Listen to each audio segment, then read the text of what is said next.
One wrong tweet, one mindless Instagram post from 3 years ago, 5 years ago, can actually stop you from getting a US visa. So, as someone who has gotten a US visa on 3 different occasions, as someone who has filled the social media information in his US visa application, I'm here to share with you tips on how not to be that guy or how not to be that person whose social media stops them from getting a US visa. My name is Maya. If you're new here, I share things from my life that I think would help you. That could be travel, lifestyle, journalism, news, faith. I hope you enjoyed it here. Let's get into the video. Let's start with what's happening. You may have seen the news. President Donald Trump and the State Department recently said they were halting visa application, visa interviews for people who are applying to come to the United States for study, basically student visas across the world.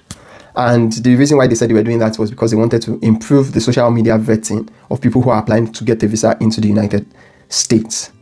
I know that for many people you think that this is new, this is happening for the first time, but it's not.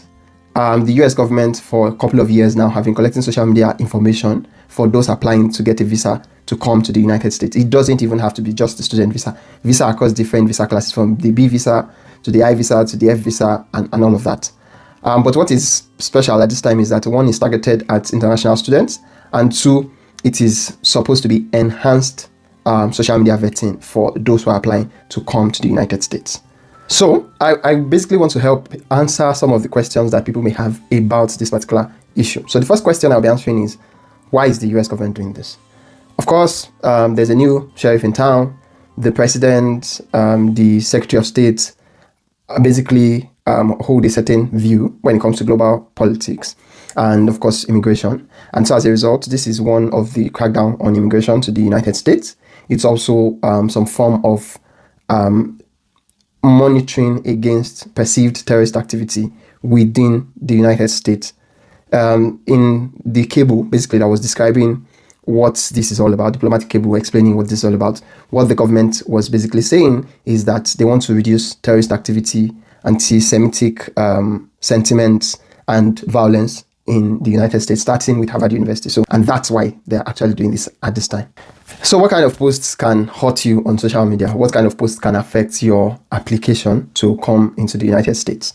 Number 1, terrorist activity.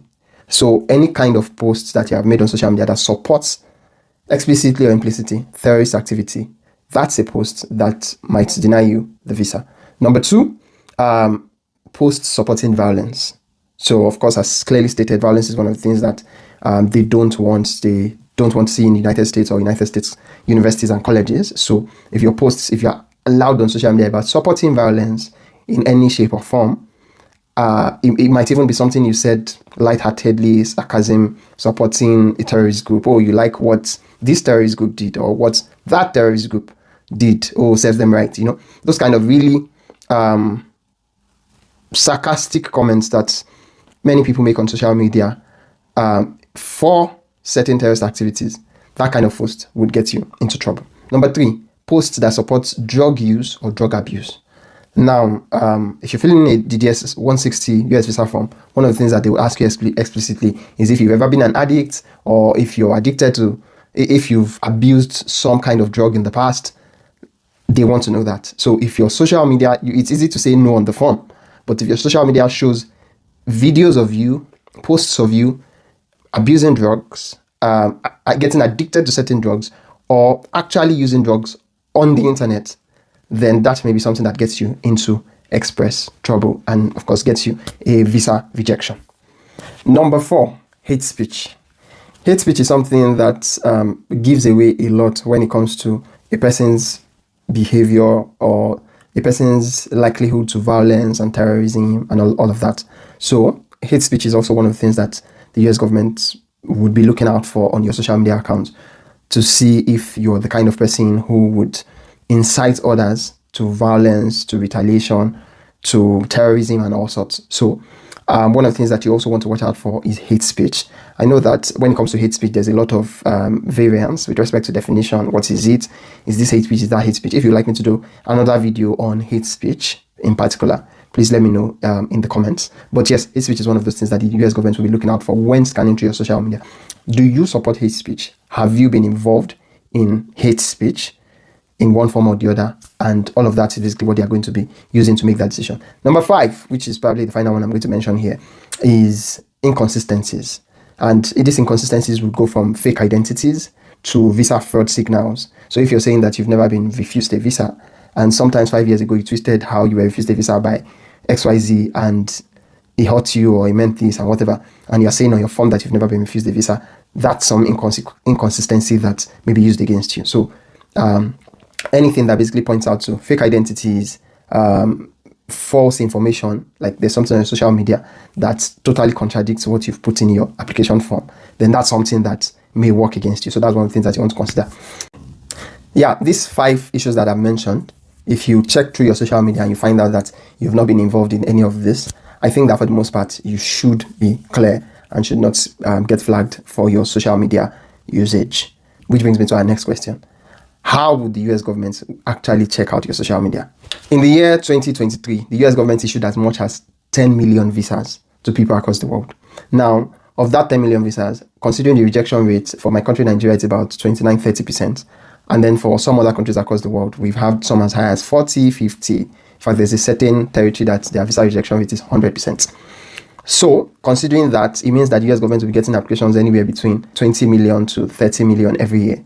And an average person is said to make anywhere between 1 social media post to 51 social media posts per day. So if you look at those numbers, it means that, are we saying that they will be going through hundreds of millions of tweets and Facebook posts and Instagram posts to figure out who should come to the United States or who should not? Definitely, that's largely not going to be the case. So as a data investigation expert, what we do in situations like this is that there are certain tools on the internet that we use for sentiment analysis.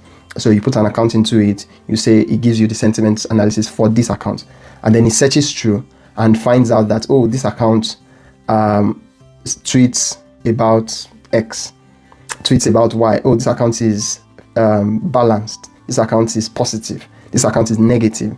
This account speaks about violence. This account speaks about health. This account advocates for great education. You know, it gives us some information that basically sums up what your account is about and the kind of person that you represent yourself to be online. So I do not know for sure, but we suspect that that's the kind of thing that they will be doing. Now, if they probably find that your account is negative, has this negative sentiment analysis, and maybe it's prone to violence or attacking people online, then they may have a more detailed look at your tweets, at your posts, at everything to sort of course, in the explanation of this, we've heard that there are certain accounts that screenshots will be taken in order to sort of get a sense of what can be used as evidence for denying this person a visa or not. So that's how I believe that this is often done.